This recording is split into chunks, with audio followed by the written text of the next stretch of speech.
s'il vous plaît. Merci, Monsieur le Président. Le bilan de la mise en œuvre de la politique européenne de voisinage n'est pas surprenant. Ce bilan est assez positif au regard des préoccupations de ceux et de celles qui gouvernent aujourd'hui l'Europe. Tout va bien, les échanges économiques se développent, donc l'essentiel est préservé. Certes, ce bilan fait apparaître quelques regrets en matière sociale et en matière de démocratie et de droits de l'homme, mais uniquement pour dire que les insuffisances en ce domaine constituent un frein en matière de développement économique. Et je cite le bilan de la Commission lui-même, qu'il est admis que la cohésion sociale prédispose à un meilleur climat des affaires. Sans doute qu'ici même, peu de monde est choqué par cette façon d'aborder les problèmes. Je pense, moi, que c'est très révélateur de cette construction européenne que l'Union européenne cherche aujourd'hui à imposer à ses proches voisins. Cette Europe du deux poids deux mesures, dans laquelle nos concitoyens ont de plus en plus de mal à se reconnaître et qu'ils délaissent de plus en plus à chaque élection, quand ils ne se réfugient pas dans des votes extrêmes. Car oui, le bilan de la politique de voisinage et de partenariat est pour le moins mitigé dès lors qu'il s'agit de voir en quoi ces politiques ont été source d'amélioration pour les peuples concernés. Le verre n'est pas à moitié vide, ou à moitié plein, comme vous voulez, Monsieur le Commissaire. La balance penche du mauvais côté. Quels ont été les progrès réels accomplis en matière de démocratie et de droits de l'homme? Allez en parler à ceux qui vivent sur les territoires et qui militent pour la démocratie dans ces pays, y compris au péril de leur vie. Quels ont été les progrès réalisés en Tunisie en ce domaine? Comment peut-on envisager un partenariat renforcé avec des pays qui piétinent ouvertement la démocratie et les droits de l'homme? Il en va de même avec Israël.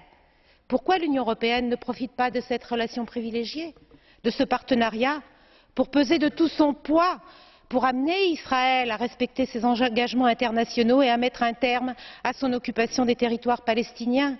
Cela fait 45 ans que cela dure. L'Union européenne doit faire entendre sa voix.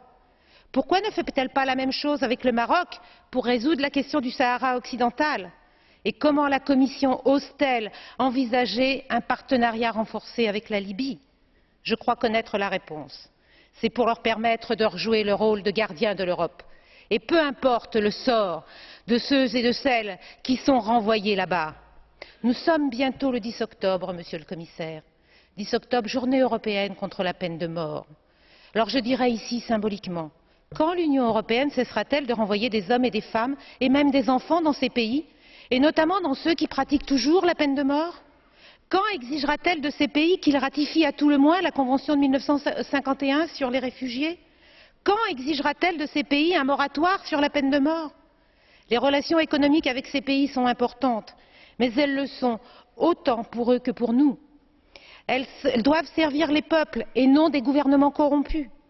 Quelle image donne-t-on de l'Europe quand on ne cesse de privilégier les intérêts économiques et sécuritaires de l'Europe sur le concept de démocratie et de droits de l'homme?